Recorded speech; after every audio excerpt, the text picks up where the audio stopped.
Are you gonna rip my shirt? Am I okay with that?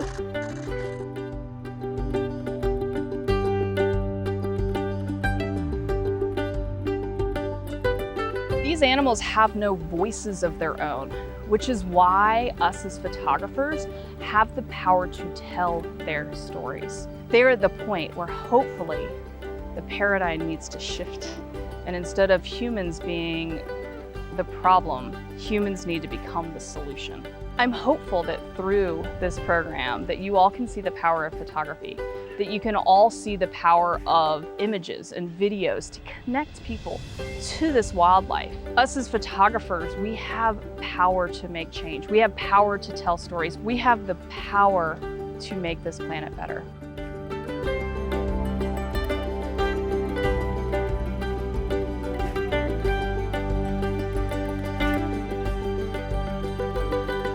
Hi, I'm NICON Ambassador Kristi Odom. I'm an Associate Fellow of the International League of Conservation Photographers, and we are here at La Senda Verde, an animal refuge in Bolivia. We are here to talk about conservation photography and photography for change. We're going to talk about storytelling.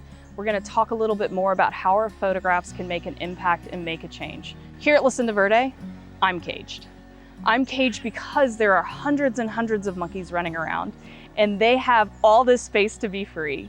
La Senda Verde was founded as an animal refuge for animals that have been caught up in illegal trafficking or issues with deforestation. Now, while I would prefer to photograph wildlife in the wild where it belongs, it's wonderful that places like this exist to help give homes to those animals that can no longer be returned into the wild.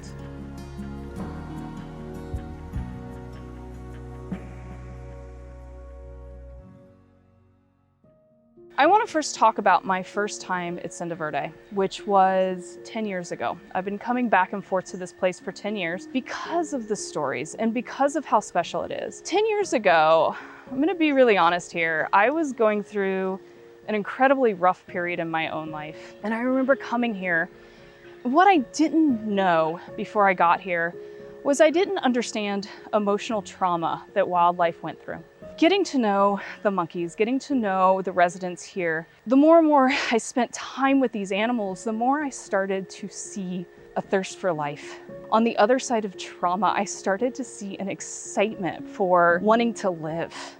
Over this episode and the other episodes, you're gonna see me photographing some animals in captivity, which it does break my heart because these animals do deserve to be in the wild with their families. But it's important for photography to get their stories out there, to get their stories so that places like La Senda Verde can help fundraise for all the medical that these animals need, can help give them habitat, lots of area to roam, and can really help them live a beautiful life. So while it breaks my heart, we are going to show you a few jaguars. One of the places that we are going to photograph the jaguars, I do want to talk about because this place is not made for animal tourism, and that's really, really important. It's made for protection. There was another photographer that came down and used his beautiful photos to try to help raise money and awareness for the people down here as well as the animals. We were photographing a knock through a piece of glass that was installed by a different photographer who was taking pictures of people and animals to try to help save these animals in the sanctuary and to tell stories. Since this glass is here, we might as well use it. I'm not used to shooting a jaguar through a piece of glass, but it's quite magnificent. I've got my Z8 here. I've got my 14 to 30 millimeter lens because it is right up against the glass. Marcelo's got my little Godox light to put a little light in that eye, a little catch light. And I've got a black cloth to get rid of my reflection in this glass.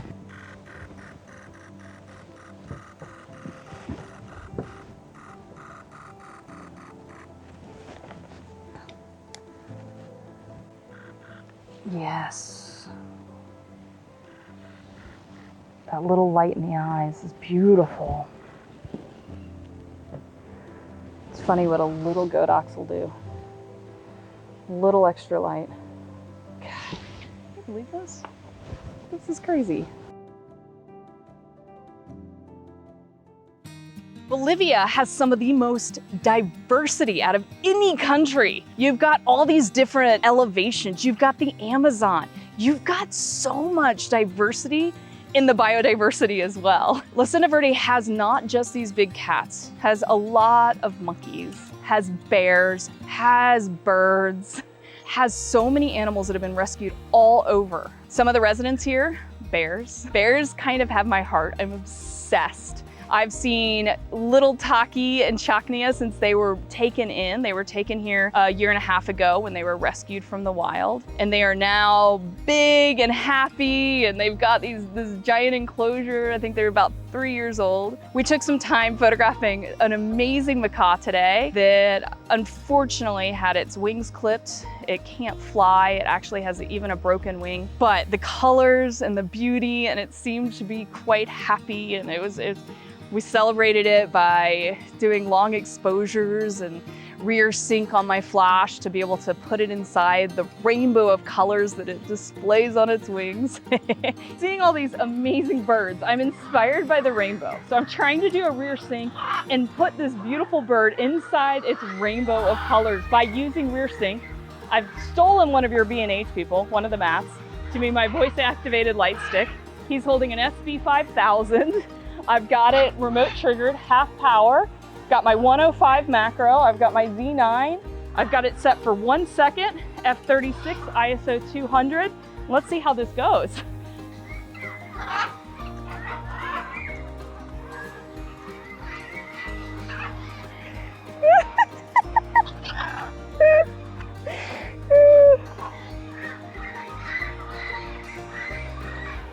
Okay, sort of working. That's good.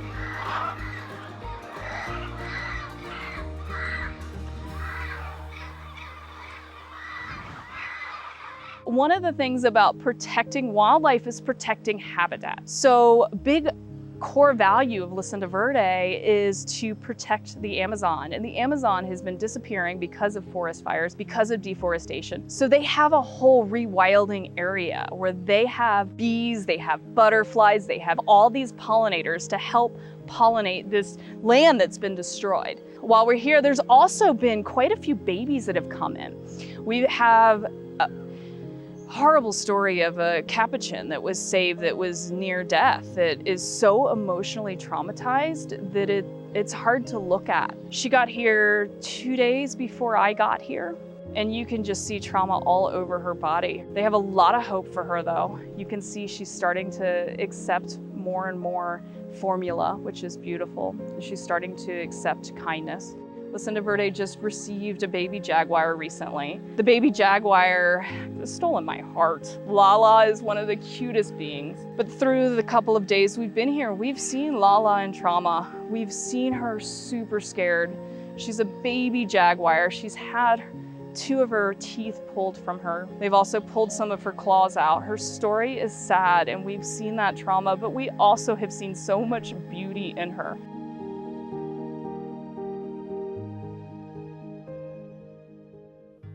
Jaguars have a massively important role to play in their own local biodiversity and for the whole Amazon and the ecosystem. They're the top of the food chain. They help control populations of other animals, keeping things in check. You take one element out of an ecosystem, especially like one of the top predators, and you can hurt the whole balance of the Amazon.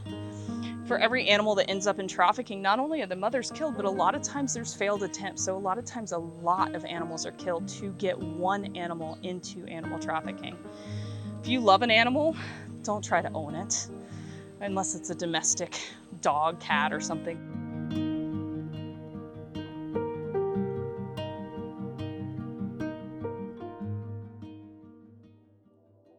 Since La Senda Verde had already 4 jaguars and now has the new baby, they're working hard to introduce them together. So one of the things is that they want to make sure the other jaguars know a baby's here, and they want to see if maybe they would be friends with each other. Maybe it's a case where they can share an enclosure. So La Senda Verde has been taking some time to introduce little Lala. They're hopeful. They're very hopeful that they take her in. This is why I have the wide angle, because I can put the plinta down and then get, there we go. Oh my gosh, you are the cutest, aren't you? They've also received a baby capybara, and the baby capybara is the cutest. It's already flapping its little ears and everything like that. Granted, I wish it was still in the wild, but they've also spent some time here trying to introduce the baby capybara to the mama capybara and seeing if she'll become a stepmom or a foster mom. And so we got to see that first interaction of baby capybara and mama, and she seemed pretty happy. She seemed to be very interested, and so hopeful there that these animals can grow to love each other and live together peacefully here at Senda Verde. These animals, when they're hurt in the wild, it's by people, but there's some heroes. And how do you teach an animal that there are beautiful people in our species, you know? We're having so much fun here at La Senda Verde, but now I'm ready to move on. Today, saving animals that were caught up in traffic. Our next episode, we're gonna talk about protecting and saving their land by protecting and saving their pollinators. So we're gonna go smaller, but bigger in a lot of ways with native Bolivian